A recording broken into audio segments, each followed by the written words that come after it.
Hello students, आज हम हिंदी में कक्षा 7 में पाठ 3 हिमालय की बेटियां और कविता 4 है हमारी कठपुतली। इन दोनों की हम पुनरावृत्ति करेंगे। पिछले वीडियो में हमने पाठ 3 हिमालय की बेटियां जो आधा लेसन हमारा हुआ था, इस वीडियो में हम जहाँ से हमारा बाकी था वहीं से ही इस हिमालय की बेटियां की पुनरावृत्ति करेंगे।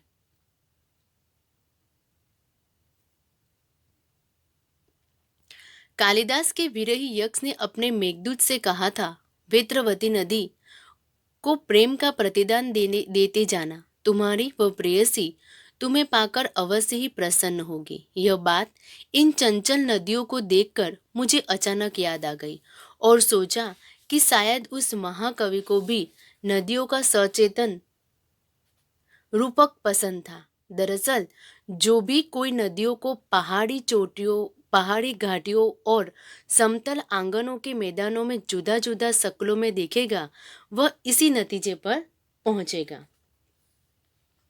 काका कालड़कर ने नदियों को लोक माता कहा है, किंतु माता बनने से पहले यदि हम इन्हें बेटियों के रूप में देख ले तो क्या हर्ज है। और थोड़ा आगे चलिए, इन्हीं में अगर हम प्रेयसी की भावना करे तो कैसे रहेगा। ममता का एक और भी धागा है जिसे हम इनके साथ जोड़ सकते हैं। बहन का स्थान कितने कवियों ने इस नदियों को दिया है। एक दिन मेरी भी ऐसी भावना हुई थी। जो तिब्बत की बात है, मन उचट गया था, तबीयत ढीली थी। सतलज के किनारे जाकर बैठ गया। दोपहर का समय था। पैर लटका दिए पानी में। थोड़ी ही देर में उस प्रगतिशील जल ने असर डाला। तन और मन ताजा हो गया तो लगा मैं गुनगुनाने। काका कालड़कर ने नदियों को लोक माता कहा है, किंतु वे कहते हैं कि माता बनने से पहले यदि हम इन्हें बेटियों के रूप में देख ले तो क्या हर्ज है। और थोड़ा आगे चले, अगर इन्हें हम प्रेयसी की भावना करें तो कैसे रहेगा। ममता का एक और धागा भी जिसे हम इसके साथ जोड़ सकते हैं। बहन का स्थान कितने कवियों ने इन नदियों को दिया है। तो एक दिन कवि कहते हैं कि मेरी भी ऐसी भावना हुई। उनका मन थोड़ा उचट गया था, तबीयत थोड़ी ढीली सी थी, तो वे सतलज के किनारे जाकर बैठ गए। दोपहर का समय था और पैर पानी में लटकाकर वो बैठ गए। थोड़ी ही देर में उस प्रगतिशील जल ने असर डाला। उनका तन और मन क्या हो गया, ताजा हो गया और वे लगे गुनगुनाने। क्या गुनगुनाने लगे? जय हो सतलज बहन तुम्हारी, लीला अचरज बहन तुम्हारी, हुआ मुदित मन हटा खुमारी, जाऊं मैं तुम पर बलिहारी। तुम बेटी या बाप हिमालय, चिंतित पर चुपचाप हिमालय, प्रकृति नटी के चित्रित पट पर अनुपम अद्भुत छाप हिमालय, जय हो सतलज बहन तुम्हारी। तो बच्चों, ये था हमारा पाठ 3 हिमालय की बेटियां। अब इस पाठ का जो अभ्यास कार्य है वो हम देख लेते हैं।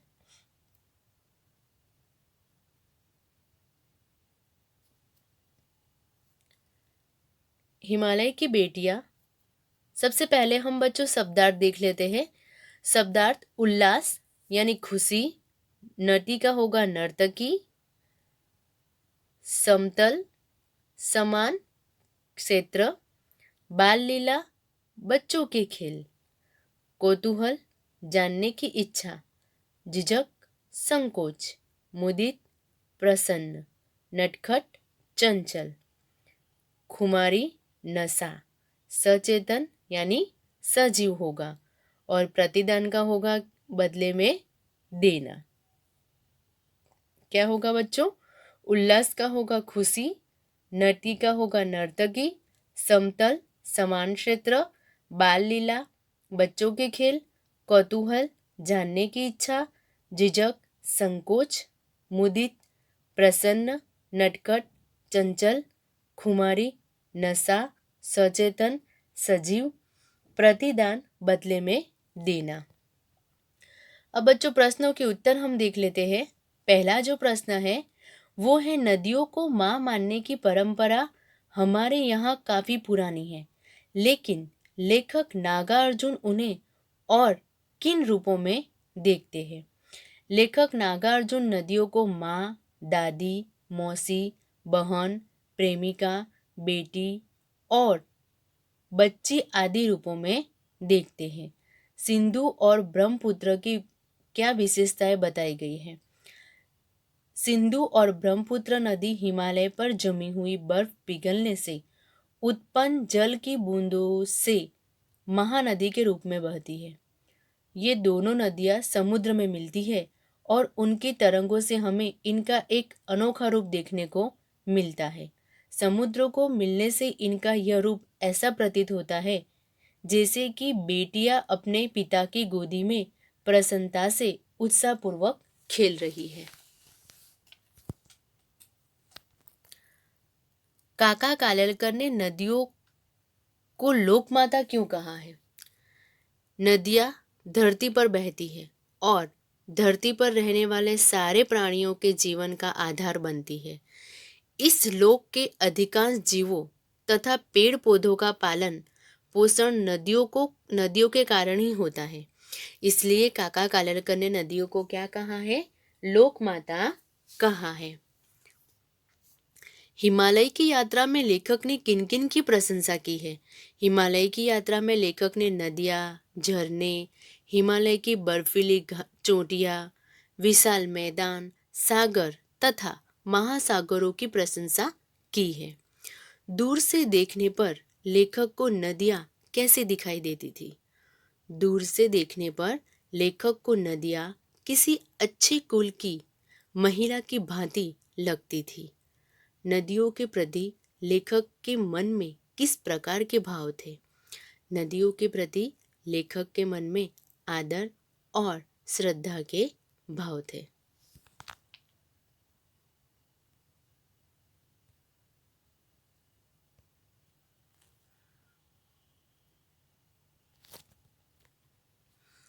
अब बच्चों, कठपुतली। कठपुतली कविता में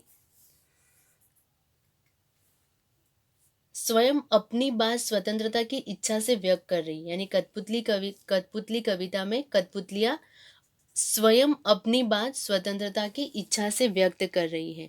धागे में बंधी होने के कारण कठपुतलियाँ पराधीन है। बच्चों, ये कविता आप पहले पढ़ चुके हो, इसलिए कविता के अंदर क्या दिया गया है वो आपको पहले से ही पता है, लेकिन मैं वापस से इसका जो सार है कविता का वो मैं आपको बता देती हूँ। पराधीन होने के कारण दूसरों के इशारों पर नाचने पर वे दुखी होती है। एक कठपुतली पराधीनता के इस बंधन को तोड़ देना चाहती है तथा अपने पांवों पर खड़ी होना चाहती है। उस कठपुतली की बात सभी कठपुतलियों को अच्छी लगती है। जब पहली कठपुतली पर सबकी स्वतंत्रता की जिम्मेदारी आती है तो वह सोच समझकर कदम उठाना जरूरी समझती है।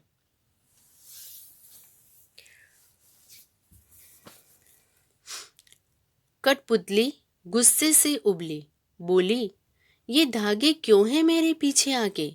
इन्हें तोड़ दो, मुझे मेरे पाँव पर छोड़ दो। सुनकर बोली और कठपुतलियाँ कि हाँ, बहुत दिन हुए हमें अपने मन के छन छुए। मगर पहली कठपुतली सोचने लगी, ये कैसी इच्छा मेरे मन में जगी?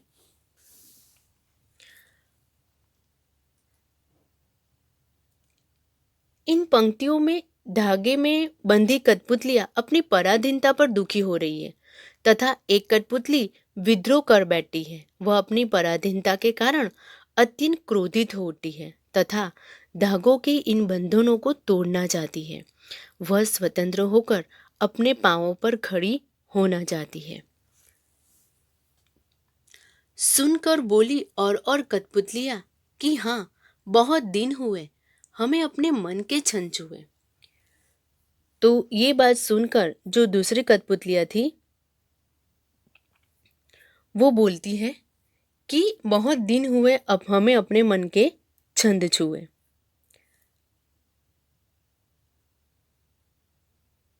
धागों में बंधी कठपुतलियों को अपनी पराधीनता की वेदना स्पष्ट हुई है।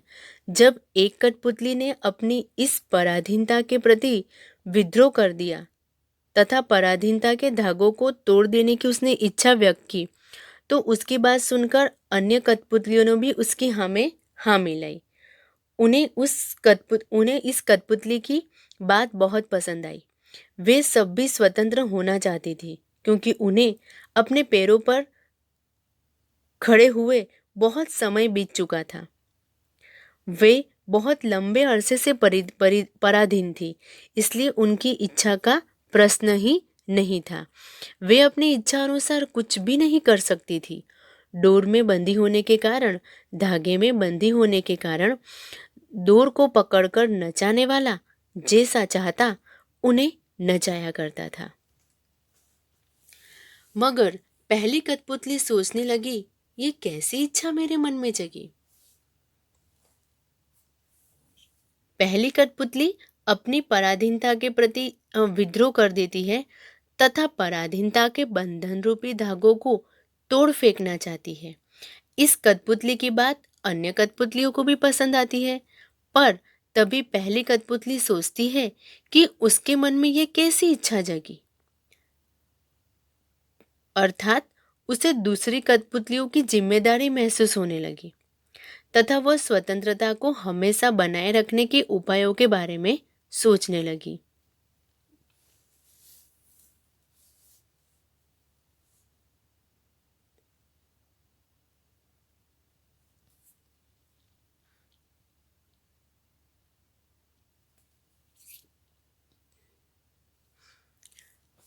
बच्चों, कठपुतली कविता के शब्दार्थ और प्रश्नों के उत्तर हम देख लेते हैं।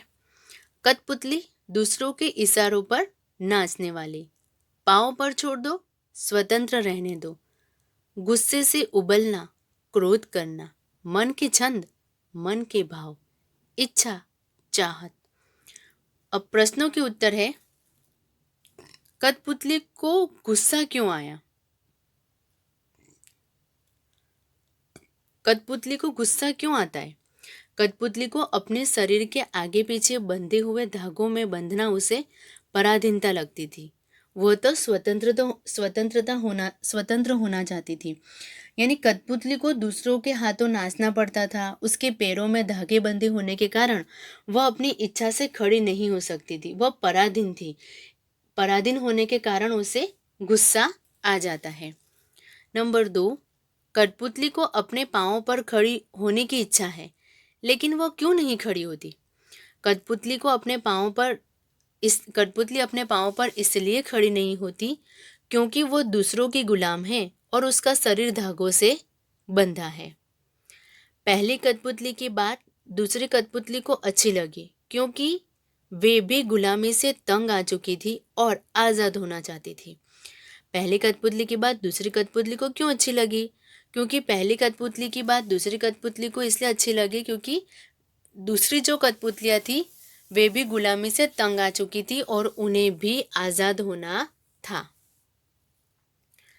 कठपुतली कविता के कवि का नाम लिखिए। तो कठपुतली कविता के कवि का नाम भवानी प्रसाद मिश्र है। बच्चों, आपको कविता के कवि का नाम, पाठ के लेखक का नाम वो आपको आना चाहिए। इसलिए यहाँ पर एक प्रश्न पूछा गया है कि कठपुतली कविता के कवि का नाम क्या है? तो कठपुतली कविता के कवि का नाम है भवानी प्रसाद मिश्र। पहली कठपुतली चाहकर भी अपने बंधन क्यों न तोड़ सकी? पहली कठपुतली चाहकर भी अपने बंधन न तोड़ सकी क्योंकि उसे ऐसा लगा कि उसके ऐसा कदम उठाने के कारण कहीं सारी कठपुतली किसी मुश्किल में न पड़ जाए। तो बस बच्चों, आज के लिए इतना ही। Thank you.